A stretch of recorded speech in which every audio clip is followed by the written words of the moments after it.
ನಿಮ್ ಕಡೆಯಿಂದ? ಸರ್ ನಿಮ್ದು ನಾನು ಯೂಟ್ಯೂಬ್ ಎಲ್ಲ ನೋಡ್ತಾ ಇದ್ದೆ ವಿಡಿಯೋಸ್. ನಮ್ದು ಬಿಳಿಕೆರೆ ಪಕ್ಕ ಬೋಳ್ನಹಳ್ಳಿ ಅಂತ. ತುಂಬಾ ಚೆನ್ನಾಗಿ ಮಾಡಿದ್ರ ಫಾರ್ಮ್ ಎಲ್ಲ, ಕೋಳಿಗಳು ಚೆನ್ನಾಗಿದೆ. ಇಷ್ಟ ಆಯ್ತು ನನಗೆ ವಿಡಿಯೋಸ್ ಎಲ್ಲ ಮಾಡ್ತಾ ಇರೋದು ನೋಡಿ. ನೀವು ಮೊಟ್ಟೆ ಬೇಕಾಗಿತ್ತು, ಮೊಟ್ಟೆಗೆ ಬಂದಿದ್ದೆ.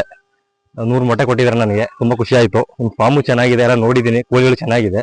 ಇದೇ ತರ ಮಾಡ್ತಾರೆ ಸರ್ ಮುಂದಕ್ಕೆ. ತುಂಬಾ ಜನಕ್ಕೆ ಹೆಲ್ಪ್ ಆಗುತ್ತೆ. ಇವತ್ತಿಗೆ ಕೋಳಿ ಸಾಕೋದ್ರಿಂದ ತುಂಬಾ ಹೆಲ್ಪ್ ಇದೆ.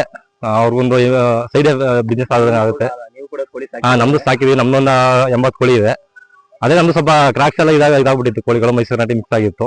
ನಿಮ್ದು ಕೋಳಿಗಳು ಚೆನ್ನಾಗಿದೆ ಬರ್. ಪ್ಯೂರ್ ನಾಟಿ ಕೋಳಿ ಮಾಡಿದೀರಾ, ತುಂಬಾ ಖುಷಿ ಆಯ್ತು. ಇಲ್ಲ ಪ್ಯೂರ್ ನಾಟಿ, ಫುಲ್ ನನಗೆ ಖುಷಿ ಆಯ್ತು ನೋಡಿ. ಕೋಳಿಗಳೆಲ್ಲ ಚೆನ್ನಾಗಿದೆ. ಕೋಳಿಗಳು ಕೋಳಿ ಕೊಡಲ್ಲ ಅಂತ ಇದ್ರೆ ಕೋಳಿ ಬೇಕಾಗಿತ್ತು ನನಗೆ. ಕೋಳಿ ಕೊಡಲ್ಲ, ಖಂಡಿತವಾಗಿ ಇನ್ಫಾರ್ಮ್ ಮಾಡ್ತೀನಿ. ಆಯ್ತು ಬೈ, ಮೊಟ್ಟೆ ಕೊಟ್ಟಿದ್ರಾ, ತುಂಬಾ ಖುಷಿ ಆಯ್ತು. ಅದರಿಂದನೇ ಸಕ್ಸಸ್ ಆಗ್ಲಿ. ಯಾವ್ದು ಕೂಡ ಮಿಕ್ಸ್ ಮಾಡ್ಕೋಬೇಡಿ. ಆಯ್ತು ಬೇರೆನಾ? ಓಕೆ, ಖುಷಿ ಆಯ್ತು ನನಗೆ, ತುಂಬಾ ಖುಷಿ ಆಯ್ತು. ಅದನ್ನ ಬಂದಿದ್ದಕ್ಕೂ ಏನೋ ಇದಾಗಿಲ್ಲ, ನನಗೆ ಖುಷಿ ಆಯ್ತು. ಅವ್ರಿಗೆ ಕವೆ ಕುರ್ಸಕ್ಕೆ ಮೊಟ್ಟೆ ಬೇಕು ಅಂದ್ರು, ಮೊಟ್ಟೆ ಕೊಡ್ತಾ ಇದ್ದೀವಿ ನೋಡಿ. ಅಪ್ಪ